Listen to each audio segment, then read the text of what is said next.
வணக்கம். எனக்கு ஒரு அன்பர் சொல்லி கொடுத்தத ஒரு பயிற்சி.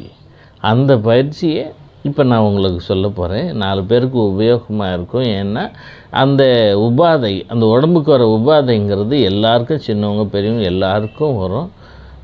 அதனால் இது ஒரு யூஸ்ஃபுல்லாக இருக்குன்றதுனால நான் இதை சொல்ல வரேன். அதாவது ஏதோ உடம்புக்கு ஒத்துக்காத நாம் சாப்பிட்டோன்னு வச்சுக்க, வயிறு உப்பசமாயிடும். கேஸ் அப்படியே இதுவாகிட்டு அந்த கேஸ் வெளியே போகாமல், முன்னே ஏப்பமாகவும் வராமல், பின்னால் கேஸாக போகாமல் அப்படியே லாக் ஆகிடும். அப்போது வயிற்றை தட்டினீங்கன்னா அப்படியே டம்மு டம்மு டம்முன்னு சவுண்டு கேட்கும். பானை மேலே தட்டின மாதிரி கேட்கும். வயிறு உப்பசமாயிடும்னு வச்சுங்களேன். அந்த நேரத்தில் என்ன பண்ணலாம், மாத்திரை மருந்து எடுத்துக்கலாம். அந்த மாத்திரை மருந்து கொடுத்து இல்லாமல் ஒரு இயற்கையாக அதுக்கு ஒரு வைத்தியம், அது ஒரு பயிற்சினால் அப்படி ஒரு நிலைமையை நாம் இல்லாமல் பண்ணிக்கலாம் அப்படின்னு ஒரு அன்பர் எனக்கு சொல்லி கொடுத்தாரு. உண்மையிலே அது ரொம்ப யூஸ்ஃபுல்லாக இருக்குங்க. நான் அப்படி பண்ணுறேன். அருமையான பயிற்சி இது.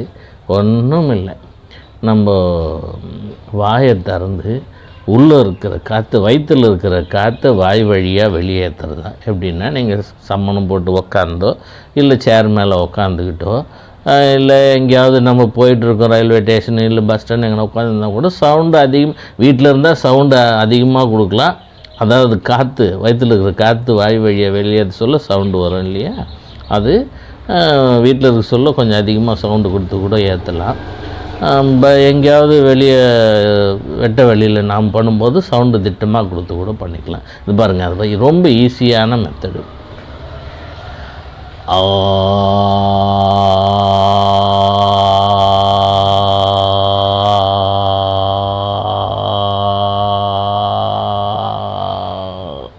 முடிகிற வரைக்கும் அந்த வயிற்றில் இருக்கிற காற்று வாய் வழியாக வெளியே வரும் இல்லையா.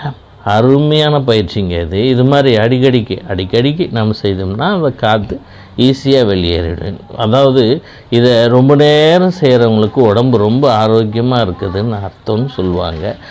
முடியாமல் கொஞ்சமாக தான் நம்மளால் அந்த தம் பிடிக்க முடியுது அப்படின்னா அவங்களுக்கு ஆரோக்கியம் கொஞ்சம் மட்டாக இருக்குதுன்னு அர்த்தம்னு சொல்லுவாங்க.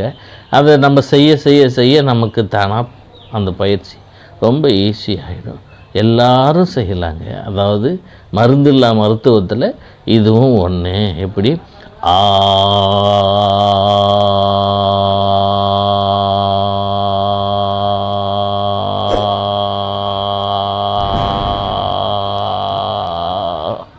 உணர்வோட வயிற்றில் இருக்கிற காற்றை நம்ம வெளியே எடுத்துகிட்டு வரணும். இந்த பயிற்சி செய்து எல்லோரும் பயன்பெறுமாறு கேட்டுக்கொள்கிறேன். நன்றி, வணக்கம், வாழ்க வளமுடன்.